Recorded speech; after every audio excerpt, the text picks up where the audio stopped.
दोस्तों आज का जो हमारा लेक्चर है वो मध्य प्रदेश में जनजातियों के ऊपर है। तो चलिए स्टार्ट करते हैं। जनजातियां, तो आप लोग सोचते होंगे कि ये जनजातियां होती क्या है। तो जनजातियां जो हैं ये काफी पुराने समय से जो निवास करने वाले लोग होते हैं, ठीक है, उनकी जातियां क्या कहलाती हैं? जनजातियां कहलाती हैं। और जनजाति वर्ड जो है इसको हमारे भारतीय संविधान में भी जगह दी गई है, ठीक है। तो अगर हम भारतीय संविधान में देखें तो भारतीय संविधान में एक अनुच्छेद होता है जिसको बोलते हैं आर्टिकल 341, ठीक है। तो अनुच्छेद 341 के अंतर्गत भारत में अनुसूचित जनजाति को सूचीबद्ध किया गया है। और अगर हम मध्य प्रदेश की बात करें तो हमारे मध्य प्रदेश में मध्य प्रदेश जो है वो जनजाति बाहुल्य राज्य है और इसमें कई सारी जनजातियां हमको देखने को मिलती हैं, जैसे सहरिया, पारदी, भील, कोरकू, भारिया, गौड़, बैगा, पनिका और कौल, ठीक है, इत्यादि कुछ जनजातियां देखने को मिलती हैं।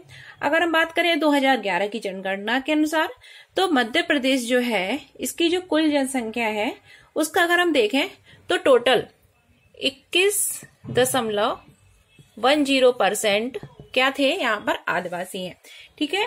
तो मध्य प्रदेश की जो ओवरऑल टोटल जनसंख्या है उसका 21.10% क्या है, मध्य प्रदेश में आदिवासी निवासरत है, ठीक है। अगर हम बात करें कि मध्य प्रदेश में आदिवासियों की सबसे ज्यादा संख्या कहाँ है और सबसे ज्यादा प्रतिशत कहाँ है, तो हम देखते हैं दोस्तों कि मध्य प्रदेश में जो प्रतिशत की दृष्टि से सबसे जो ज्यादा जनसंख्या है अनुसूचित जनजातियों की, वो हम देखते हैं कि प्रतिशत की दृष्टि से कहाँ है दोस्तों। ये रहा हमारा धार, झाबुआ, अलीराजपुर, इधर है हमारा अलीराजपुर, झाबुआ, इधर है अलीराजपुर, इधर धार। तो ये वाला जो क्षेत्र है यहाँ पर जनजाति पाई जाती है भील। और इसी क्षेत्र में एक जिला है जिसको हम बोलते हैं दोस्तों अलीराजपुर, ठीक है। इधर नीचे साइड में अलीराजपुर, इधर झाबुआ होता है जो अलीराजपुर झाबुआ से ही विभाजित होकर बना है। तो अलीराजपुर जो है सबसे ज्यादा प्रतिशत की दृष्टि से जनजाति बाहुल्य जिला है। कौन सा है दोस्तों? अलीराजपुर जो है सबसे ज्यादा जनजाति प्रतिशत की दृष्टि से एक बाहुल्य जिला है। वहीं अगर हम बात करें सबसे कम जनजाति कहाँ पाई जाती है, तो दोस्तों सबसे कम जाति मध्य प्रदेश में ये वाला जो क्षेत्र है इसको हम बोलते हैं, ठीक है। यहाँ पर कौन सी जनजाति होती है दोस्तों? सहरिया जनजाति। और इसमें सबसे कम मध्य प्रदेश में जनजाति यही निवास करती है और वो भी किस जिले में? उसका नाम है दोस्तों भिंड, ठीक है। ये है श्योपुर, ये है हमारा मुरैना और इधर है भिंड, यानी कि ये चंबल संभाग जो है, चंबल संभाग में जो भिंड जिला है उसमें सबसे कम प्रतिशत जनजाति पाई जाती है, ठीक है। भिंड में पाई गई 2011 की जनगणना के अनुसार सबसे ज्यादा अलीराजपुर में अगर प्रतिशत देखें और सबसे कम प्रतिशत जो है भिंड में है। वहीं अगर हम संख्या की दृष्टि से बात करें दोस्तों तो संख्या की दृष्टि से 2011 की जो जनगणना है उसमें सबसे अधिक जो जनजाति बाहुल्य जिला है वो है धार। वो भी इसी साइड है, जैसे इस साइड में हमने देखा अलीराजपुर और अलीराजपुर के ही इधर साइड में रहता है धार, ठीक है। तो जनजाति जो बाहुल्य अगर हम देखें कि संख्या की दृष्टि से जिला कौन सा है तो वो जिला है अलीराजपुर से इधर लगा हुआ जिला है इधर, ठीक है। तो वो कौन सा होता है दोस्तों? धार जिला, ठीक है। तो ये मैंने इधर साइड में लिख रखे हैं। तो जनजाति बाहुल्य संख्या की दृष्टि से जिला कौन सा है? धार जिला है, याद रखिएगा, ठीक है। अलीराजपुर से ही लगा हुआ है। वही अगर सबसे कम जनसंख्या की बात करें, जो जनजातियां हैं मध्य प्रदेश में, अगर हम उनकी संख्या देखें सबसे कम संख्या कहां पर है तो वो भी भिंड में ही है, यानी कि भिंड जो है वो संख्या की दृष्टि से भी सबसे कम है, वहां पर जनजातियां पाई जाती हैं। और जनसंख्या की दृष्टि मतलब प्रतिशत की दृष्टि से भी सबसे कम है और संख्या की दृष्टि से भी सबसे कम जो जनजातियां हैं वो कहाँ मिलती है? भिंड में मिलती हैं। और सबसे अधिक अगर देखें तो अलीराजपुर में जो है प्रतिशत की दृष्टि से सबसे ज्यादा है और संख्या की दृष्टि से देखें तो धार में सबसे ज्यादा है, ठीक है। तो ये आपके कुछ याद रखने लायक महत्वपूर्ण बिंदु थे। इसके बाद हम दोस्तों देखते हैं अपनी जनजातियों को डिटेल से। तो देखिए अगर हम बात करें ये ग्वालियर चंबल संभाग वाला जो हिस्सा है ये, और हमारा कुछ हिस्सा आता है इधर, ये बुंदेलखंड वाला रहता है, ठीक है। तो इधर जो जनजाति निवास करती है उसको बोलते हैं हम सहरिया जनजाति। मेनली ये ग्वालियर चंबल संभाग वाला हिस्सा है, ठीक है। ग्वालियर, शिवपुरी और ये श्योपुर, इधर मुरैना, भिंड, दतिया, ठीक है, इधर गुना वगैरह, ठीक है। और ये इधर पूरा यहाँ से दतिया से इधर लग जाता है, ये पूरा इधर छतरपुर वगैरह सतना तक रहता है हमारा बुंदेलखंड, ठीक है। तो वो पन्ना तक, सॉरी। तो इधर बुंदेलखंड में भी कुछ ये सहरिया जनजाति पाई जाती है। तो सहरिया जनजाति का जो क्षेत्र है मेनली जो है श्योपुर, भिंड, मुरैना, ठीक है। इसके अतिरिक्त बुंदेलखंड में भी पाई जाती है, ठीक है। ये जो सहरिया जनजाति है दोस्तों, अगर हम देखें सहरिया मतलब शहर, ठीक है। तो शहर शब्द से व्युत्पन्न बनी हुई जाती है।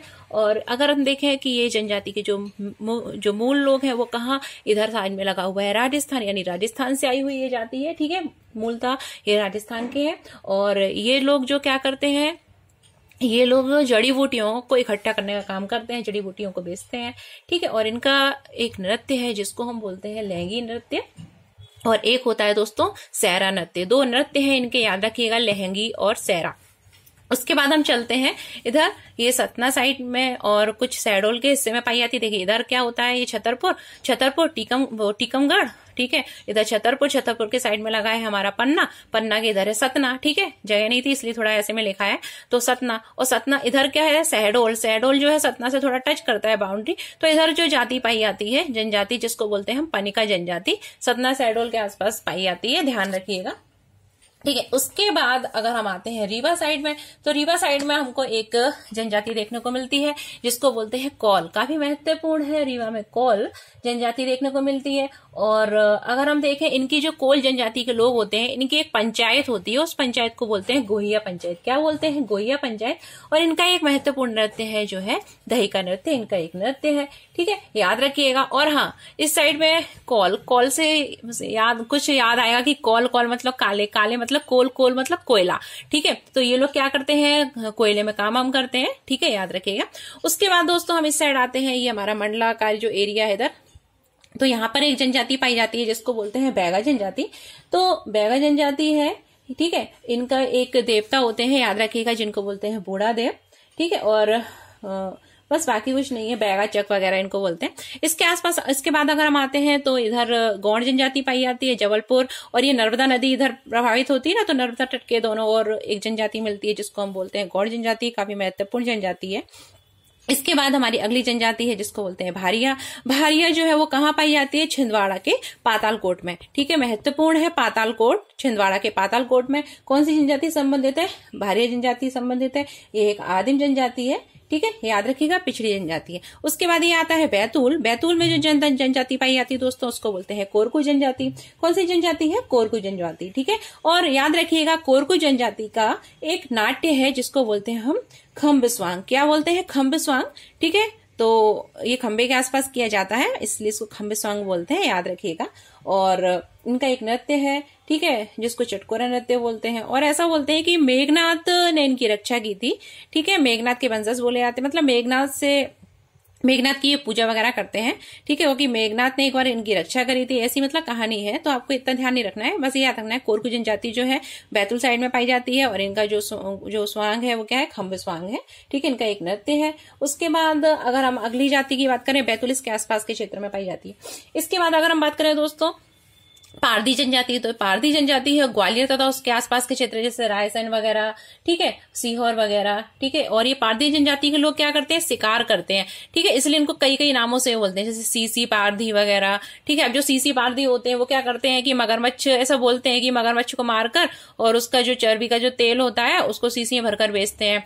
ऐसी अलग अलग ये पारधी, मतलब ये जनजाति मेनली क्या होती है, शिकारी होती है, भोपाल आसपास के क्षेत्र में पाई जाती है, ठीक है। उसके बाद दोस्तों हमारी जो लास्ट है वो है भील जनजाति। तो भील जनजाति जो है वो किधर निवास करती है, इधर देखिए झाबुआ, फिर अलीराजपुर, इधर धार, और ये खरगोन वाला जो क्षेत्र होता है जिसको हम पश्चिमी निवाड़ा भी बोलते हैं खरगोन को, उधर ये पाई जाती है भील जनजाति, ठीक है। तो भील जनजाति जो होती है इनकी उत्पत्ति भिल्व से हुई है। भील जनजाति की किससे हुई है, भिल्व वर्ड से हुई है। और ये धनुष बाण धारण करने वाली जनजाति है, भील जनजाति है। और भील जनजाति में आपने सुना होगा कि इनका एक उत्सव होता है जिसको बोलते हैं भगोड़िया उत्सव। क्या बोलते हैं दोस्तों, भगोड़िया, ठीक है, भगोड़िया उत्सव, ठीक है। ये कब किया होता है, ये जो होली होती है, होली के त्योहार के बाद एक उत्सव होता है भगोड़िया उत्सव, काफी फेमस है, ठीक है, याद रखिएगा। और ये उनका एक प्रणय पर्व होता है। इसके बाद इनका जो निवास घर होता है, इनके जो घर होते हैं उनको क्या बोलते हैं, फाल्या बोलते हैं। आपने एक नाम भी सुना होगा ना, पेमा फाल्या, ठीक है, काफी महत्वपूर्ण है, जिसने नहीं सुना हो, ठीक है, याद रखिएगा पेमा फाल्या जो है वो भीलों से संबंधित है और ये चित्रकार है पेमा फाल्या। ठीक है, और एक और आपने चित्रकार में अगर सुना हो तो भूरीबाई। अब मुझे बताइएगा भूरीबाई कौन है और उनको क्या पुरस्कार से सम्मानित किया गया है, और पेमा फाल्या कौन है और ये किस प्रकार की जो चित्रकला से संबंधित है, ये महत्वपूर्ण है, याद रखिए। और अगर नहीं हो तो गूगल पे सर्च करिएगा। ठीक है, कमेंट बॉक्स में बताइएगा। ठीक है, जिसको पता हो। ठीक, तो ये हो गया हमारा भील जनजाति। और हाँ, कुछ एक वर्ड है जिसको मैं आपको बता रही हूँ, जैसे कि ठक्कर बापा। ठीक है, तो एक वर्ड आप नाम याद रखिएगा, क्या, ठक्कर बापा। ठीक है, तो ठक्कर बापा जो थे, ठक्कर बापा, तो ठक्कर बापा जो है इन्होंने क्या, एक आदिवासी शब्द देने का ठक्कर बापा को ही जाता है। ठीक है, तो ये कुछ हमारी जनजातियां हो गई हैं। इसके बाद हम अगले वीडियो में मिलेंगे। देखने के लिए धन्यवाद। लाइक से सब्सक्राइब करिए और पढ़ते रहिए।